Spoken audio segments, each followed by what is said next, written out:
അള്ളാഹും റസൂലും നമ്മളെ ഇഷ്ടപ്പെടുന്നുണ്ടോ എന്നൊക്കെ തിരിച്ചറിയാനുള്ള 11 അടയാളങ്ങളുണ്ട്. സനബല കാണാൻ മറക്കണ്ട, മറ്റുള്ളവർക്ക് ഇതിന്റെ ലിങ്കുകളൊക്കെ എത്തിച്ചു കൊടുക്കുക. അതൊക്കെ വലിയൊരു സ്വതക്കയാണ്. ഒന്നാമത്തെ അടയാളമാണ് ഒരു ദിവസം ഒരു പേജെങ്കിലും വിശുദ്ധമായ ഖുർആൻ നമുക്ക് ഓതാൻ പറ്റുന്നുണ്ടോ. രണ്ടാമത്തേത് ഫർളായ കാര്യങ്ങൾ നമുക്ക് ചെയ്യാൻ സാധിക്കുന്നുണ്ടോ.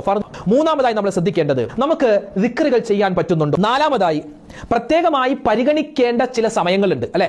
ഇശാ മഗ്രിബിന്റെ ഇടയിൽ വെള്ളിയാഴ്ച രാവ്, വെള്ളിയാഴ്ച പകൽ, തിങ്കളാഴ്ച രാവ്, തിങ്കളാഴ്ച പകൽ വളരെ ശ്രേഷ്ഠമുള്ള സമയമാണ്. അപ്പൊ അള്ളാഹു ആദരിച്ച ചില സമയങ്ങളുണ്ട്, സന്ദർഭങ്ങൾ, അതിനെയൊക്കെ നമുക്കും ആദരിക്കാൻ പറ്റുന്നുണ്ടോ. അഞ്ചാമതായി നമുക്ക് അള്ളാഹു തന്നിട്ടുള്ള അനുഗ്രഹങ്ങൾ, നിഅമത്തുകൾ, അതിന് നമുക്ക് ശുക്ർ ചെയ്യാൻ പറ്റുന്നുണ്ടോ, അൽഹംദുലില്ലാ എന്ന് പറയാൻ പറ്റുന്നുണ്ടോ. ഏഴാമതായി ഇസ്തിഗ്ഫാർ അധികരിപ്പിക്കാൻ പറ്റുന്നുണ്ടോ എനിക്ക്. ഏഴാമതായി നബി സല്ലല്ലാഹു അലൈഹി വസല്ലമ തങ്ങൾ പറയുന്നു, ഒരാള് ദുഹാ നമസ്കാരം നിത്യമായി നിസ്കരിക്കുന്നവനാണെങ്കിൽ അള്ളാഹു അവനെ ഇഷ്ടപ്പെടുന്നുണ്ട്. എട്ടാമത്തേത് അള്ളാഹനെ ഓർത്ത് കരഞ്ഞവനാണോ. പത്താമത്തേത് തൗബ ചെയ്യുന്ന ആളുകൾ അള്ളാഹു തആല ഇഷ്ടപ്പെടുമെന്നാണ്. പത്താമത്തേത് ശുദ്ധിയുള്ളവരാണോ, നമ്മൾ വൃത്തിയുള്ളവരാണോ, ശരീരവും വസ്ത്രവും ഒക്കെ വൃത്തിയായി സൂക്ഷിക്കുന്നവരാണോ എങ്കിൽ. 11ാമത്തെ കാര്യം ബന്ധങ്ങൾ ചേർക്കുന്നവരാണോ, ആരോടും പിണക്കമില്ല.